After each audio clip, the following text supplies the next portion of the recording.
Okay, this is the P2 paper from June 2021, question number 8. As you can see by looking at it, this is a trig, identities and equations question. So let's make a start straight away and see what we have to do. If we look at part 1 then, it says solve the equation 3 sine theta plus 30 is equal to 7 cos theta plus 30, giving our answers to one decimal place. Tells me that my range of answers is from 0 to 360. So let's have a look and see what we've got to do. The key with this one is one of our trig identities, which is the fact that tan is sine over cos. So if tan is sine over cos, what I'm going to do is divide everything by cos theta plus 30, and then we'll see what works out when we do that. Okay, so let's make a start. So part 1, 3 sine theta plus 30 is equal to 7 cos theta plus 30. So as I said, let's divide both sides by, in fact, actually, let's divide that cos out there and let's divide that 3 down there. So my first line will then be sine theta plus 30 over cos theta plus 30 works out to be equal to 7 over 3. So we get tan theta plus 30 is 7 over 3, and so theta plus 30 is just going to be tan to the minus 1 of 7 over 3. Let's just quickly remind you that there'll be more than one answer, which gives me tan being 7 over 3. There's the answer in the first quadrant, all, and then all sine tan cos. The answer in the third quadrant down there will also give me a positive answer. So I get, when I do inverse sine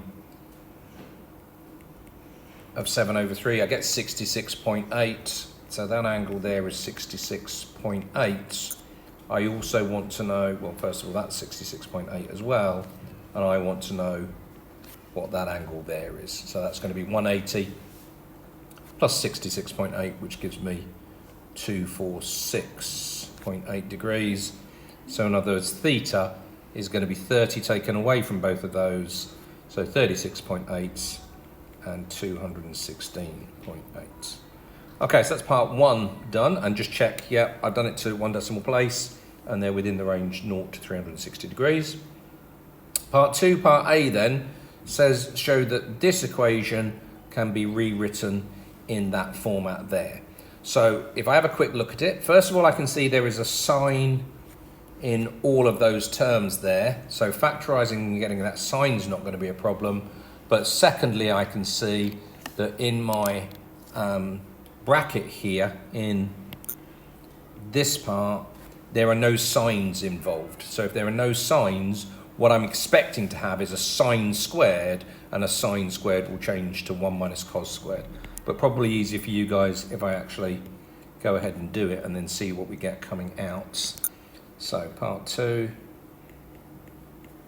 part A, we're starting with 3 sine cubed x is equal to 5 sine x minus 7 sine x cos x. I'm going to make this equal to 0, and I'm actually going to take the 3 sine cubed x over to the other side like that. So I'm going to end up with 5 sine x minus 7 sine x cos x minus 3 sine cubed x is equal to 0. And if I now factorize and take sine out of that, I'm going to end up with 5 minus 7 cos x minus 3 sine squared x equals 0. And as I said, you should know that sine squared plus cos squared is equal to 1. And just as importantly, really, you should know that sine squared is 1 minus cos squared. Or indeed, cos squared is 1 minus sine squared, but that's just as important as that one there, I would say. So I'm just going to make that substitution in. So I'm going to have sine x, open bracket, 5 minus 7 cos x minus 3 lots of 1 minus cos squared x now, and it's just going to be a matter of tidying that all up. So I'm going to get sine x 5 minus 7 cos x minus 3 plus 3 cos squared x, minus and minus makes a plus there. So tidying that all up is going to, sorry, equals 0, is going to give me what I was hoping to get. So that is 3 cos squared minus, sorry, handwriting, minus 7 cos x plus 2 is equal to 0. So if we go back up to that part there, yeah, that's what I've got in the correct format there, A, B and C being the values that we can just see.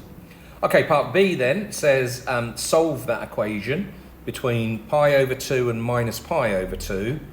So first of all, to notice, it's a bit nasty of them, that we've now got to change to radians. We were in degrees earlier on in the question, and we've now got to change to radians. So if I'm solving the original equation, I'm solving the rearranged version that I've just found. So I'm going to be solving that equation there. Let's just tidy up that minus. So I'm going to get sine x equals 0, or a solution of the quadratic. I'd always try and factorise. This one does factorise. If you struggle with how to factorise quadratics where a is greater than 1, go and have a look on other parts of the channel here and it will show you how to do that, hopefully. So that factorises down to that, which means we get sine x equals 0, we get 3 cos x minus 1 equals 0, or we get cos x equals, sorry, cos x minus 2 equals 0. I've gone stage too far there, which is going to give me sine x equals 0, cos x equals a third, and cos x equals 2. Well, again, just pause for a second here to see. It's really nice the way that they've done this question, because I'd actually finish off these 3 parts with 3 sort of different versions of how to go about doing them. So sine x equals 0, I tend to think about what sine actually looks like. Okay, sine, should be able to sketch it in 5 seconds there. Sine looks like that. So where is it equal to 0? It's equal to 0 at 0, pi, and 2 pi there. Well, we only want 0 for our range of values there. Cos x equals a third. I'm going to need to work out what that is by doing cos to the minus 1 of third on the calculator. That comes out to be 1.23, and then using our cast diagram again, all sine, tan, cos, I get that value and that value being my answer. So my answer would be 1.23, and you could do 2 pi minus 1.23, but our range of values was from pi over 2 to minus pi over 2. So actually it's going to be 1.23, still this angle, but we're just going to call it minus 1.23 so that it fits into the range of values there.